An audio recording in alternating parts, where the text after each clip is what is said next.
जय हिंद दोस्तों, सभी को श्री कृष्ण जन्माष्टमी की बहुत बहुत शुभकामनाएं। और मेरा नाम गौरव त्रिपाठी है। यूपीएससी हिंदी के ऑनलाइन शिक्षण प्लेटफॉर्म में मैं सभी का स्वागत करता हूं। यहां पे आप मेरे बारे में देख सकते हैं और इस क्यूआर कोड को स्कैन करके आप लोग यूपीएससी हिंदी का टेलीग्राम चैनल ज्वाइन कर सकते हैं। तो जो पीटी 365 है, बेसिकली जो विज़न का पीटी 365 का मटेरियल है अपडेटेड 1, वो आज लास्ट क्लास है उसकी। और हम लोग को बेसिकली यहाँ पे आप देख पाएंगे आपदा प्रबंधन और भूगोल, ये आखिरी चैप्टर हम लोग को कंप्लीट करना है 4.5।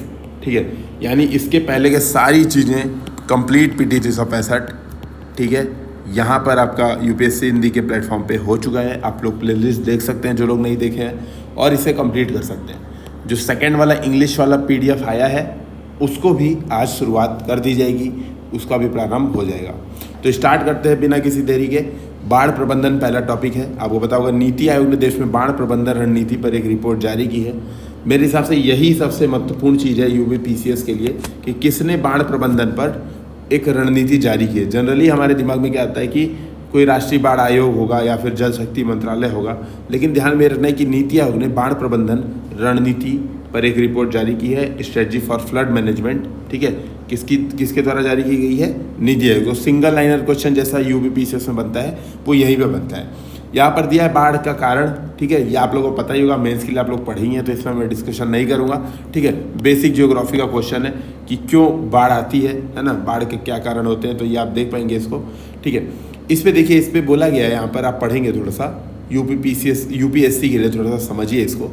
लिखा है कि नीति आयोग द्वारा गठित एक समिति ने यह रिपोर्ट तैयार की है जिसका कार्य था संपूर्ण देश में बाढ़ प्रबंधन संबंधी कार्यों तथा सीमावर्ती क्षेत्रों से संबंधित नदी प्रबंधन गतिविधियों और कार्यों के लिए रणनीति का निर्माण करना। ठीक है, तो ये रिपोर्ट, मतलब जो रिपोर्ट है वो एक समिति के द्वारा बनाई गई है। ठीक है, ये रिपोर्ट एक समिति के द्वारा बनाई गई है। फिर ये बाढ़ का मैप दिया है और कुछ फैक्ट्स दिए हैं। तो ये फैक्ट्स मेंस के लिए जो लोग पढ़ रहे हैं, जो लोग प्रिपरेशन मेंस की कर रहे हैं, वो लोग बहुत ही तरीके से इसको नोट कर लें। मैं आपकी जगह रहता तो मुझे कुछ नहीं करना है, केवल इसको मैं क्रॉप करूँगा और यहाँ पे ऐसे क्रॉप करूँगा और ये हो गया मेरा नोट्स कंप्लीट। तो आप देखेंगे ये एक तरीका है नोट्स बनाने का, और मैं इस पे बिलीव करता हूँ। ये बहुत महत्वपूर्ण है। 75 लाख हेक्टेयर लैंड अफेक्टेड होता है भारत में, 1805 करोड़ रुपए का लॉस होता है लगभग, और 1600 जाने जाती हैं प्रतिवर्ष लगभग भारत में बाढ़ के कारण। तो ये अगर आप फैक्ट मेंस में डाल देते हैं तो आपका बहुत इंपॉर्टेंट आंसर हो जाता है। ठीक है, खैर हम लोग प्री पे वापस आते हैं और बताया है कि बाढ़ की स्थिति भारत में। ठीक है, यहाँ पर देखेंगे ये स्टेटमेंट आप इसको देख सकते हैं यूपीएससी के लिए। यूपीपीसीएस के लिए जो मैंने बोला केवल वो रणनीति याद रखनी थी, ठीक है, कि नीति आयोग ने जारी की है। ये स्टेटमेंट यूपीएससी के लिए महत्वपूर्ण है कि एक स्टेटमेंट दे सकता है, स्टेटमेंट दे सकता है कि भारत बाढ़ के प्रति अत्यंत सुवेद है और भारत के संपूर्ण भूभाग का लगभग 42% हिस्सा बाढ़ के प्रति सुवेद है। तो आपको ध्यान रखना, ये स्टेटमेंट गलत है। लगभग 12% संपूर्ण भूभाग का आप देखेंगे बाढ़ के प्रति प्रवण है। और ये बाढ़ का मैप बना है, ये जो ये है, जितनी नदियाँ हैं बेसिकली, जहाँ जहाँ देखेंगे आप, जहाँ जहाँ नदी है वही सब बाढ़ का प्रवण एरिया है। ठीक है, नदी है और समुद्र के किनारे है तो वही सब बाढ़ प्रवण एरिया है। ठीक है, तो आप देखेंगे लिखा है लगभग 12% बाढ़ के प्रति सुवेद है। ठीक है, तो ये जो एक्सट्रीम स्टेटमेंट है, इस बात को आपको ध्यान में रखना है कि यह है ना, क्या कहते हैं, यूपीएससी ऐसा क्वेश्चन पूछ सकती है। अब इस रिपोर्ट में कुछ कुछ बताया गया है।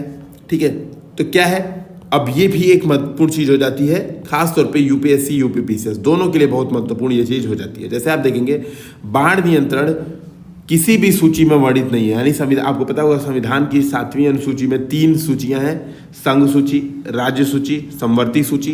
ठीक है, ये 3 सूचियों में किसी भी सूची को शामिल, मतलब किसी भी सूची में बाढ़ को शामिल नहीं किया गया। तो ये एक स्टेटमेंट ही दे सकता है, खासतौर पे यूपीपीसीएस। आप देखेंगे लास्ट ईयर ऐसे ही क्वेश्चन यूपीपीसीएस पूछ रहा है कि बाढ़ नियंत्रण निम्नलिखित में से किस सूची में शामिल है? समवर्ती, राज्य, केंद्र। ठीक है, तो ये ध्यान में रखिएगा कि किसी सूची में नहीं है, जबकि सिंचाई है। ठीक है, फिर आप देखेंगे राज्य सूची के अंतर्गत जल निकासी और तटबंध विषय का उल्लेख हालांकि किया गया है। तो बाढ़ नियंत्रण नहीं है, लेकिन जल निकासी और तटबंध है, ठीक है, ये दिमाग में रखना है। और संघ सूची के अंतर्गत अंतर्राज्यीय नदियों और नदी घाटियों का विनियमन तथा विकास। आपको पता होगा कि अनुच्छेद 262 यही काम कहता है, अनुच्छेद 262, ठीक है, इसको याद भी रख लीजिएगा जो लोग नहीं पढ़े हैं, ठीक है। अनुच्छेद 262 यही कहता भी है कि केंद्र क्या करेगा, इसके लिए न्याय निर्णयन कर सकेगा, ठीक है, अंतर्राज्यीय नदी और नदी घाटियों का विनियमन तथा विकास, ठीक है। तो संघ सूची के अंतर्गत ये चीजें आती हैं, ठीक है। तो इसमें बताया कि एनडीएमए का केंद्र सरकार ने गठन किया है राष्ट्रीय आपदा प्रबंधन अधिनियम 2005 के तहत। वो महत्वपूर्ण नहीं है, केवल महत्वपूर्ण ये 3 स्टेटमेंट हैं जो शुरू के मैंने बताया यूपीएससी के लिए खास तौर पे, ठीक है। इसके बाद बताया कि बाढ़ प्रबंधन प्रणाली भारत में क्या है, तो आप देखेंगे केंद्र स्तर पर कुछ कुछ बनाया गया है, राज्य स्तर पर कुछ कुछ बनाया गया है, ठीक है। तो इसको आप लोग एक बार देख लीजिए, ये बहुत महत्वपूर्ण नहीं है, ठीक है। बस एक चीज जो यहाँ पर ध्यान रखिएगा, ये जो ब्रह्मपुत्र बोर्ड है, ठीक है, इसको आप लोगों को बताना है, एक स्टेटमेंट है कि यह एक सांविधिक निकाय है, ठीक है। आपको कमेंट सेक्शन में बताना है सांविधिक निकाय है। दूसरा स्टेटमेंट है आपको बताना है कि सही है कि गलत है। तो पहला स्टेटमेंट ये दे रहा हूँ, एक सांविधिक निकाय है। दूसरा, यह केवल ब्रह्मपुत्र नदी घाटी, केवल ब्रह्मपुत्र नदी घाटी का विनियमन एवं विकास करता है, का विनियमन एवं विकास करता है, ठीक है। तो ये 2 स्टेटमेंट आपको बताना है सही या गलत क्या है, ठीक है, कमेंट सेक्शन में बताइए, है ना, और इसको गूगल सर्च करके देखिए। अब बताया कि भारत में बाढ़ क्यों क्यों आती है, वो सब कारण बताया है और रिकमेंडेशन बताया है। रिकमेंडेशन ध्यान में रखना है, flood management and border area program, ठीक है, FMBAP, ठीक है, FMBAP को बोला है कि 2021 से 26 की अवधि तक जारी रखा जाए, ठीक है। तो बस ये एक रिकमेंडेशन है। मेरे हिसाब से प्री में इसका बहुत महत्वपूर्ण योगदान नहीं है। प्री में केवल वही क्वेश्चन पूछेगा, एक ये जो मैंने ब्रह्मपुत्र बोर्ड वाला बताया, एक ये पूछेगा, और दूसरा अधिक से अधिक पूछ सकता है ये, और तीसरा जो मैंने बताया कि आपको क्या कहते हैं, किसने जारी की है रिपोर्ट। तो यही केवल आप 3 चीज इसमें शॉर्ट नोट्स बनाएंगे, ठीक है। जो लोग शॉर्ट नोट्स बना रहे होंगे इंडेक्स पे, केवल इतना बनाएंगे। इसके बाद बताया कि flood area and border management program क्या है, तो इसको एक बार देख लीजिए, ठीक है। यह 12वीं पंचवर्षीय योजना में शुरुआत की गई थी।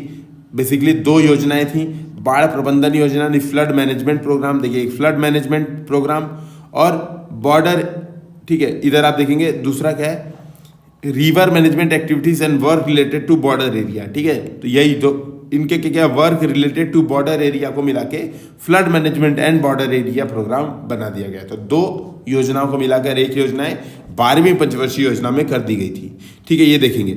इसके बाद बताया इस योजना में क्या क्या कर रहे हैं, तो इसका उद्देश्य संरचनात्मक और गैर संरचनात्मक उपायों के माध्यम से क्या करना है, बाढ़ के विरुद्ध उचित सीमा तक संरक्षण प्राप्त करने के लिए राज्य सरकारों की सहायता करना है। तो दिमाग में रखिएगा, ये राज्य सरकारों की सहायता के लिए है, ठीक है, यानी केंद्र प्रायोजित योजना है, ये दिमाग में रखिएगा। दूसरा है, मतलब देखो यहाँ पे यही इसके हिसाब से यही समझ में आ रहा है कि राज्य सरकारों की सहायता कर रहा है, ठीक है, मतलब राज्य सरकारों का काम नहीं कर रहा, तो यानी केंद्र प्रायोजित योजना है। सिंपल सी बात है। इसमें क्या क्या कर रहे हैं, पर्यवेक्षण, जल विज्ञान संबंधी, बाढ़ संबंधी पूर्वानुमान कर रहे हैं, पड़ोसी देशों के साथ भी साझा नदियों पर जल संसाधन परियोजनाओं को अन्वेषण किया जाता है। तो अब दिमाग में आपको रखना है ये तीनों स्टेटमेंट यूपीएससी, देखिए यूपीपीसीएस के लिए महत्वपूर्ण नहीं है, पहले बता रहा हूँ, यूपीएससी के लिए ये तीनों स्टेटमेंट ध्यान रखना है। क्वेश्चन दे देगा flood management and border area program, ठीक है, इसके संदर्भ में निम्नलिखित कथनों पर ध्यान दीजिए।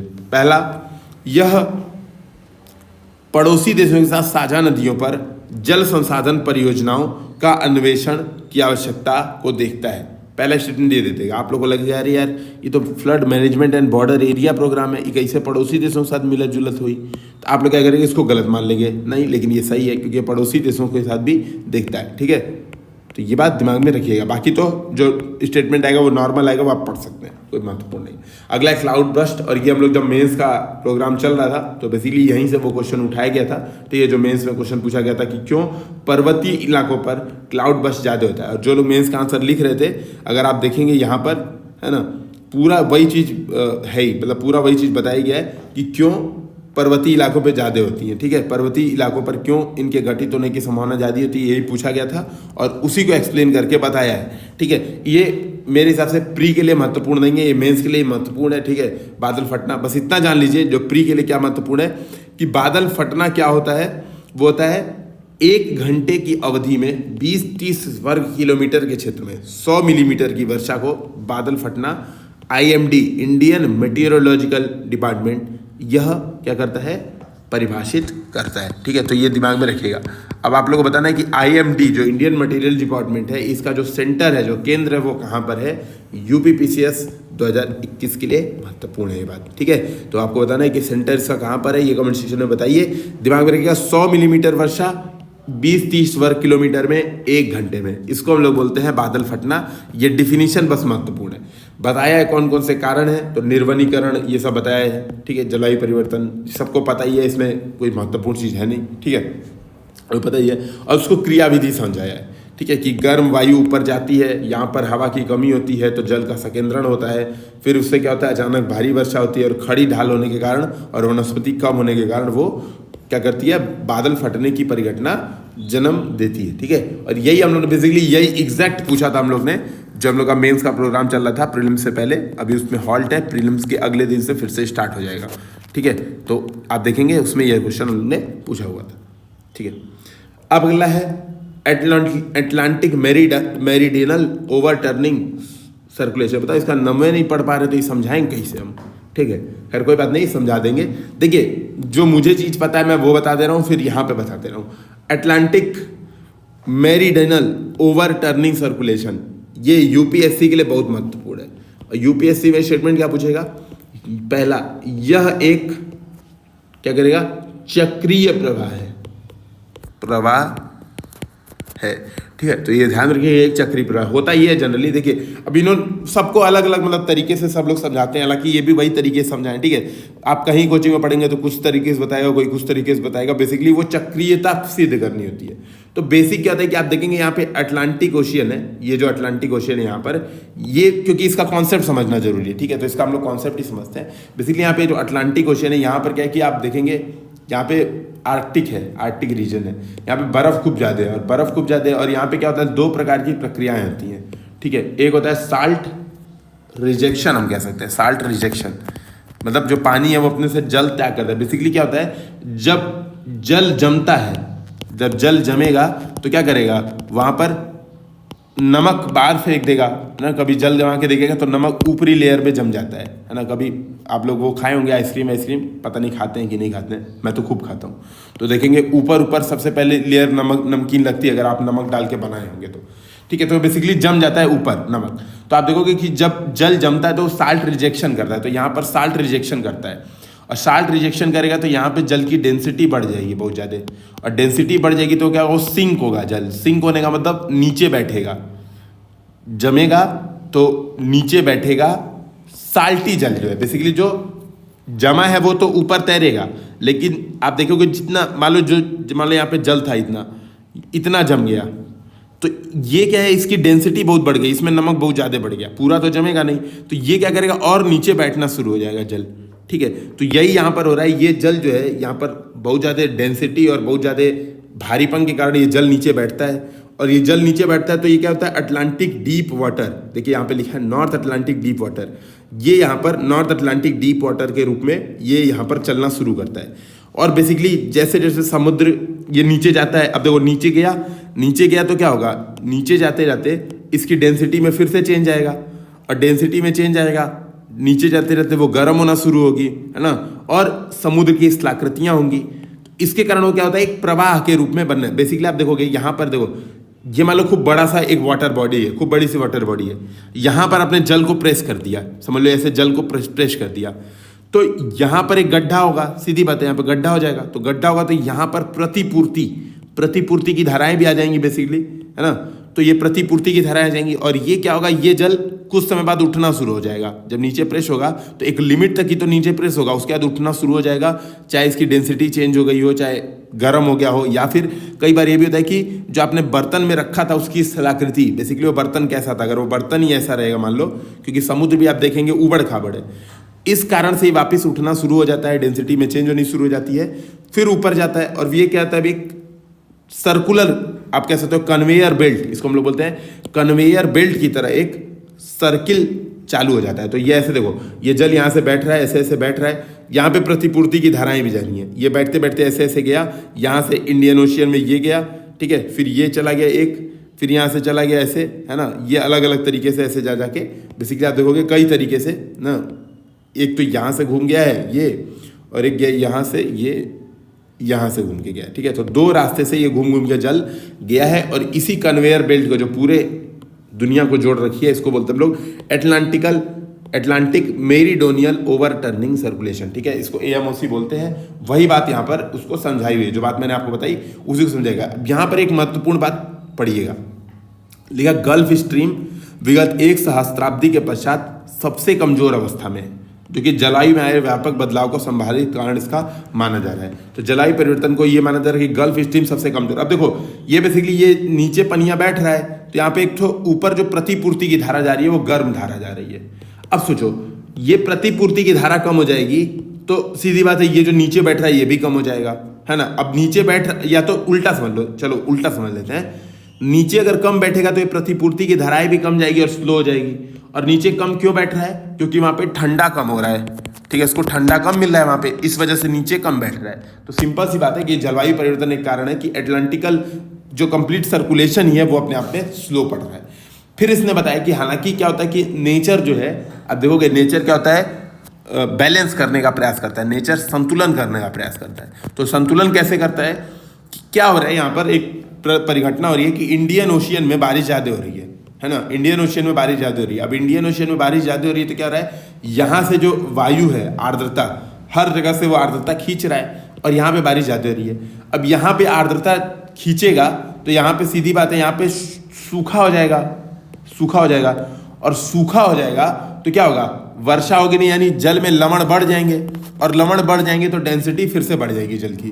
तो डेंसिटी बढ़ेगी तो फिर से वो सिंक होना शुरू हो जाएगा। तो इस कारण से वो बैलेंस होके फिर से वो बनाने का प्रयास कर रहा है एटलांटिकल मेरीडोनल ओवरटर्निंग, इसको मैं शॉर्ट में AMOC बोल रहा हूँ वापस। तो AMOC को वो वापस बैलेंस करने का प्रयास कर रहा है, जो इंडियन ओशियन में बारिश हो रही है वो, ठीक है, कि वो हवा खींच खींच के, इसी को यहाँ पर समझाया हुआ है, ठीक है।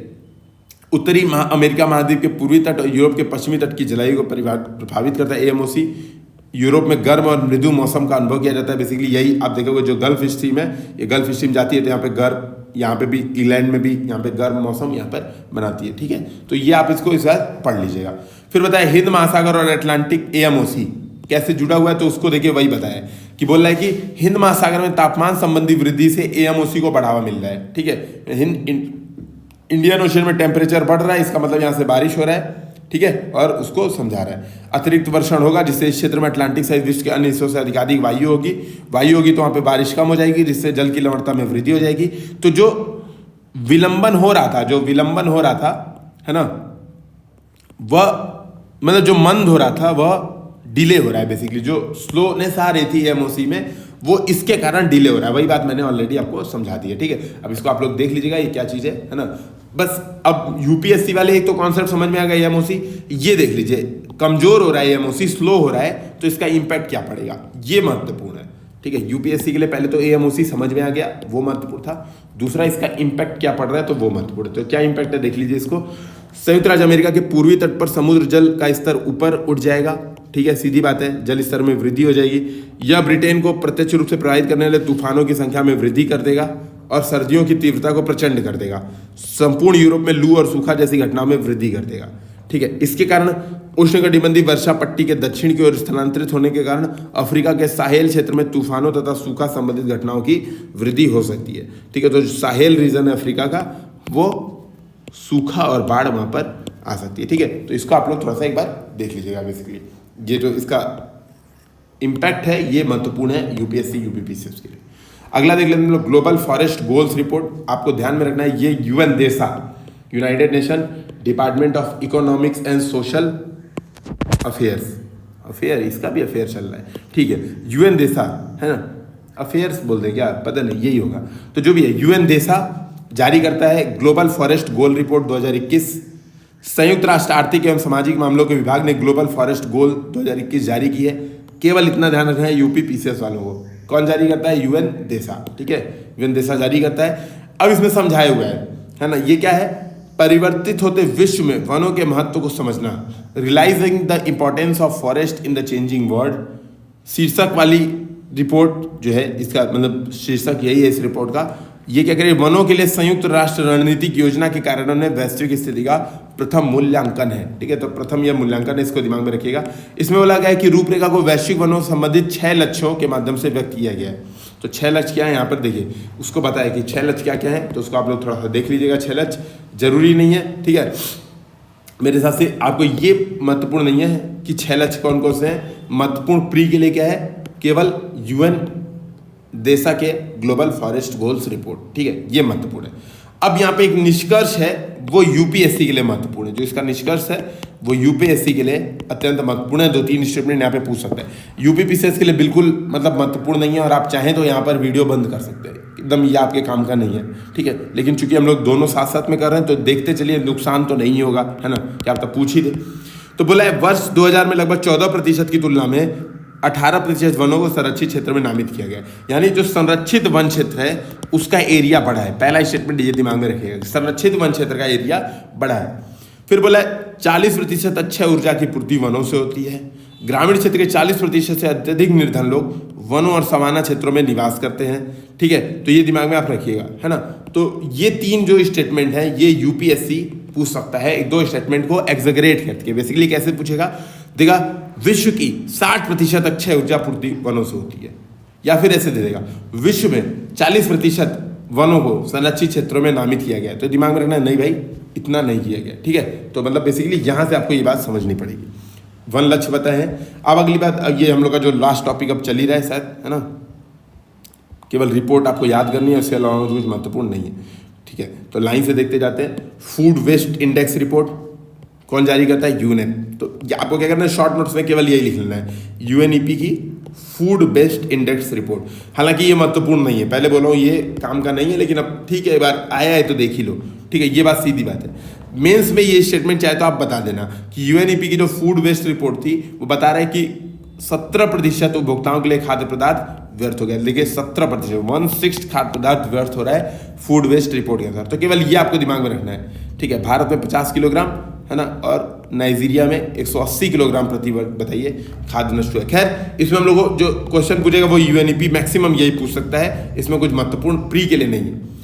अगला है एनर्जी ट्रांजिशन। ये देखो fostering effective energy transition report. ये बेसिकली क्या है, एनर्जी ट्रांजिशन इंडेक्स इसी के अंतर्गत जारी होता है। तो ये बहुत इंपॉर्टेंट है, मैं कहूँगा ये आप रख लो नंबर 1 इंपॉर्टेंट, इसको जरूर याद रखना। एनर्जी ट्रांजिशन इंडेक्स बेसिकली आप देखोगे वर्ल्ड इकोनॉमिक फोरम जारी करता है। जनरली क्या होता है, क्वेश्चन ऑप्शन में ऐसे दे देगा वर्ल्ड बैंक, दूसरा दे देगा इंटरनेशनल एनर्जी एजेंसी, तीसरा दे देगा इंटरनेशनल एटॉमिक एनर्जी एजेंसी, और चौथा दे देगा वर्ल्ड इकोनॉमिक फोरम। आपके दिमाग में क्या आएगा, 2-2 ठो दिया है IAEA टाइप का, तो एक ठो इसी में से एक ठो ए हटा के यही मार देते हैं, इंटरनेशनल एनर्जी एजेंसी, क्योंकि बोल भी रहा है एनर्जी ट्रांजिशन इंडेक्स, है ना। तो दिमाग में नहीं भाई, एनर्जी ट्रांजिशन इंडेक्स कौन जारी करता है, वर्ल्ड इकोनॉमिक फोरम जारी करता है। अच्छा वो क्या है, इसी रिपोर्ट में आता है, ये जो रिपोर्ट है ना, fostering effective energy transition report, ठीक है, FEET फीट रिपोर्ट। ये फीट रिपोर्ट का ही पार्ट है एनर्जी ट्रांजिशन इंडेक्स, ठीक है। अब इसमें भारत का स्थान ध्यान रखने की जरूरत नहीं है, ठीक है। बता रहे कि ऊर्जा त्रिकोण, एक ऊर्जा ट्राइंगल बताया है ना, ऊर्जा कौन कौन से आयाम है ऊर्जा को। मेरे हिसाब से ये आपके मेंस के लिए महत्वपूर्ण है। अगर आप मेंस के नोट्स जो लोग बना रहे होंगे तो इसको मेंस के लिए ऐसे लिख लेंगे, क्योंकि जब आप मेंस का आंसर राइटिंग करते हो और ऐसे कुछ बताते हो कि वर्ल्ड इकोनॉमिक फोरम ने एनर्जी ट्राइंगल में इन चीज़ों को दिया है, तो आपके आंसर के प्लस 0.5 मार्क्स एक्स्ट्रा हो जाता है, ठीक है। तो मेरे हिसाब से ये आपको महत्वपूर्ण है कि एनर्जी ट्रांजिशन इंडेक्स कौन जारी करता है, ठीक है, ये महत्वपूर्ण है। अगला है ई व्हीकल आउटलुक। ये कौन जारी करता है, IEA। देखो तो ऊपर ही IEA मिल गया, तो ग्लोबल ई व्हीकल आउटलुक, है ना, ई व्हीकल ही है क्या, EW, हाँ ई व्हीकल ही है वो, है ना, EV था, ठीक है, ई व्हीकल ही है। तो global e vehicle outlook 2021 international energy agency द्वारा जारी किया जाता है, ठीक है। विद्युत की गतिशीलता में हालिया विकासों की पहचान, उस पर चर्चा करता है। तो बताया है कि कितने हैं, है ना, कि इलेक्ट्रिक कार पंजीकरण कितनी हो रही है ना, तो ये सब दिमाग में रखिएगा, ठीक है। तो इसको आप लोग एक बार देख लीजिएगा। अच्छा क्वेश्चन है आप लोग के लिए PCS और UPSC दोनों के लिए, बताना है FAME फेम 2 योजना के संदर्भ में निम्नलिखित में बता दीजिए। पहला है, यह तालिबान प्रसंस्करण मंत्रालय के अंतर्गत चलाया जाता है। ठीक है, तो आप लोग को सही मंत्रालय का बेसिकली नाम बताना है। दूसरा है इसके तहत केवल सार्वजनिक वाहनों पर छूट प्रदान की जाती है। ठीक है, तो दोनों स्टेटमेंट बताना है कौन सा सही है। मुझे लगता है मैक्सिमम लोग सही आंसर दोगे, है ना, इसमें तो गलत दे ही नहीं सकते आप लोग, तो मैं बता दे रहा हूँ सही आंसर। ये कौन सा मंत्रालय है, तो भारी उद्योग मंत्रालय है। तो ठीक है, भारी उद्योग एवं सार्वजनिक उद्यम मंत्रालय के अंतर्गत यह चलाई जा रही है। और नहीं, बहुत सारी वाहन है, तो दोनों स्टेटमेंट गलत थे बेसिकली। बहुत सारे वाहन है जिसके अंतर्गत यह मतलब छूट दी जाती है। फिर अगला है ग्लोबल एनर्जी रिव्यू, तो ये भी बेसिकली आईईए द्वारा ही जारी किया जाता है। ठीक है, आईईए द्वारा ही जारी किया जाता है। इस रिपोर्ट में ऊर्जा की मांग, कार्बन डाइऑक्साइड उत्सर्जन की दिशा का आकलन किया जाता है। ठीक है, तो बेसिकली यहाँ पर आपको दिमाग में नहीं देना है। ठीक है, यहाँ पर आपको ये ध्यान रखना है कि ग्लोबल एनर्जी रिव्यू और ई व्हीकल आउटलुक दोनों ही आईईए, तो एक आईईए हेडिंग देके दोनों बगल में लिख लीजिएगा। यहाँ पर एक चीज़ जो ध्यान में रखिएगा वो ये देखिए, चीन नवीकरणीय ऊर्जा के विद्युत उत्पादन की वैश्विक वृद्धि में आधे का योगदान कर सकता है, दिमाग में रखिएगा। ठीक है, तो ये एक स्टेटमेंट महत्वपूर्ण है ना। इसके अलावा मेरे हिसाब से कोई काम का नहीं। फिर द एनर्जी आउटलुक रिपोर्ट, तो अभी आप देखो यहाँ पर क्या है, energy global e vehicle outlook IEA, फिर यहाँ पर द एनर्जी आउटलुक, है ना, और the energy outlook the India वाला ये भी आईईए ही जारी करता है, तो इंडिया से रिलेटेड है, तो ये और महत्वपूर्ण है, आप इसको नोट कर लीजिएगा। तो द इंडिया एनर्जी आउटलुक ये भी क्या है, आईईए द्वारा ही जारी किया जाए। तो आईईए हेडिंग के अंदर 3 रिपोर्ट लिख लीजिए, ज़्यादा ईजी रहेगा याद करना। फिर विश्व में विलुप्तशील मछलियों पर रिपोर्ट, ये WWF जारी करता है अन्य संरक्षण समूहों के प्रयास से। मेरे हिसाब से महत्वपूर्ण नहीं है, इसको इग्नोर कर दीजिए, लेकिन फिर भी अब आया है सामने, देख ही लेते हैं ना, क्यों इग्नोर करके जाए।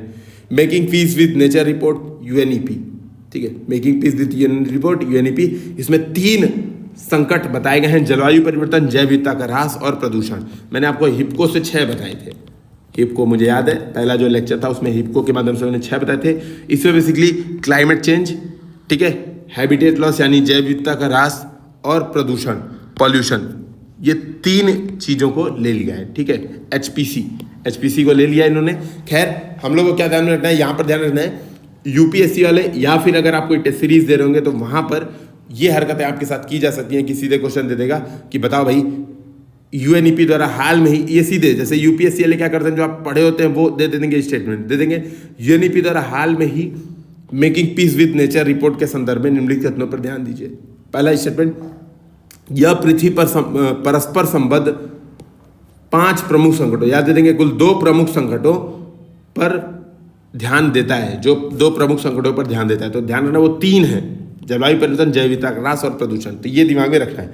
फिर एक स्टेटमेंट दे देगा, विगत 50 वर्षों में मानव जनसंख्या दोगुनी से कम बढ़ी है, तो ध्यान रखना दोगुनी से अधिक हुई है, बस यही बात समझाना है ना, तो ये आप दिमाग में रखिएगा। अगला है वैश्विक जलवायु की स्थिति, स्टेट ऑफ ग्लोबल क्लाइमेट, ये सबसे इंपॉर्टेंट अब तक की रिपोर्ट है, 2nd नंबर पे। तो एक वर्ल्ड इकोनॉमिक फोरम की, देखिए मैं रहूंगा आपकी जगह तो केवल 2 रिपोर्ट ध्यान में रखूंगा, बाकी तुक्का मारूंगा।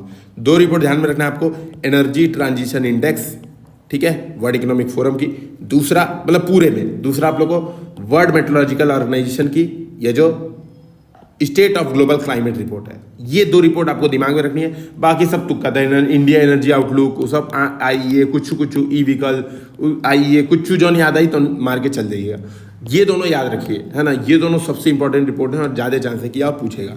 ठीक है, तो ये state of global climate report world meteorological organisation जारी करता है। इसे बताया है, इसमें एक जो महत्वपूर्ण बात है आपको पता होगा, पाकिस्तान, खाली इसमें नहीं बताया हो सकता है, पाकिस्तान के जकोबाबाद में मतलब मानव जितना सह सकता है, तो ये UPPCS में पूछ सकता है। हाल में ही किस देश या हाल में ही किस शहर में तापमान मानव की सहन क्षमता से अधिक हो गया है, तो ऑप्शन दे देगा, पहला जकोबाबाद, दूसरा तालिबान, नहीं कांधार कर लो, कांधार नहीं, काबुल, तीसरा बुलबुल, चौथा मैना। तो मुझे पता है आप सब लोग जकोबाबाद सही बता दोगे। ठीक है, तो किस शहर में तापमान मानव की सहन क्षमता से अधिक चला गया था, 52 डिग्री रिकॉर्ड किया गया जकोबाबाद शहर में। ठीक है, और यहाँ पर बताया गया कि रूस के वेरखोयांस्क में तापमान 38 डिग्री पहुंच गया। तो दो चीज़ महत्वपूर्ण बात है उसका, तो ये बताया कि कहाँ पे क्या हुआ। ठीक है, तो मेरे हिसाब से ये हम लोग का कंप्लीट होता है दोस्तों, जो PT 365 का अपडेटेड मटेरियल है। ठीक है, यहाँ पर आप देख लीजिए सुर्खियों में रहे स्थल बताए गए हैं, है ना, तो वो हम लोग एक बार जल्दी से देख लेते हैं। चित्तौरा झील UP में, ठीक है, फिर आप देखोगे ट्यूलिप गार्डन एशिया का सबसे बड़ा कहाँ पर है? कश्मीर घाटी के जबरवान श्रेणी के गिरिपाद में है, ठीक है, तो दिमाग में रखना, ठीक है। तो ट्यूलिप गार्डन कहाँ पर है? सबसे बड़ा एशिया का कश्मीर घाटी। अब देखोगे राष्ट्रपति भवन जो लोग गए होंगे वहाँ पर भी एक ट्यूलिप गार्डन है, बहुत सुंदर, है ना। तो एशिया का सबसे बड़ा यहाँ पर है। फिर आप देखोगे गारो हिल्स कहाँ पर है? मेघालय में, ठीक है। उमंगोट नदी ये भी मेघालय में, ठीक है। मांडवी नदी कर्नाटक गोवा में, लूनी नदी राजस्थान में, ठीक है। तो बेसिकली सबको पता ही होता है। तो ये चर्चा मेरे भारत के स्थल है, ठीक है। और इसके साथ दोस्तों हम लोग का ये जो डिस्कशन है वो समाप्त होता है। मैं आपसे रिक्वेस्ट करूंगा यार, उपकार कर लेना, ये QR कोड स्कैन कर लो, ठीक है, और क्विज दे लो, जो स्मार्ट क्विज है उसको दे लो, है ना। अभी कई लोग यहाँ पे कमेंट शुरू कर देंगे, सर स्कैन नहीं होता है, सर क्विज नहीं खुलती है। तो देखो यार क्यों नहीं खुल रही है, मेरी तो खुल जाती है क्विज, है ना। अब मैं सबका मोबाइल लेके ID पासवर्ड तो यार सही करूंगा नहीं, है ना। तो आप लोग खुद से तो यार ट्राई करो यार, बड़े हो गए ना, 18 साल प्लस हो सब लोग। दूसरी बात क्या कहते हैं, सभी लोग UPSC जैसा एग्जाम दे रहे हो, है ना। DM SDM ऐसे लोग को कैसे बना दिया जाए जो ससुरे हाई स्कैन नहीं कर पा रहे हैं, है ना, कैसे बना दिया जाए। मतलब मैं रहूँगा कतई नहीं सेलेक्ट करूँगा। जो लोग एक स्कैन करने का काम नहीं कर पा रहे, छोटा सा क्विज नहीं खोल पा रहे फ्री वाली, वो लोग कैसे DM SDM बना के जिला कैसे थमा देंगे। फिर लोग रोते रहते, सर हमारे पास बहुत बड़ी चुनौती है, सर ये चैलेंज है वो चैलेंज है। भाई SDM बनोगे ज़्यादा चैलेंज आएगा, ठीक है। तो ज़्यादा चैलेंजिंग काम नहीं करना है, आसान आसान काम करना है, तो DM SDM मत बनिए, ठीक है। जैसे जी रहे हैं लाइफ, मजे करते रहिए, तैयारी करते रहिए पूरी जिंदगी, ठीक है दोस्तों। इसी के साथ हाई नोट पे हम लोग ये जय हिंद जय भारत के साथ ये समाप्त करेंगे आज का लेक्चर। इंग्लिश वाली PDF जल्दी से डिस्कशन प्रारंभ कर दी जाएगी। जय हिंद।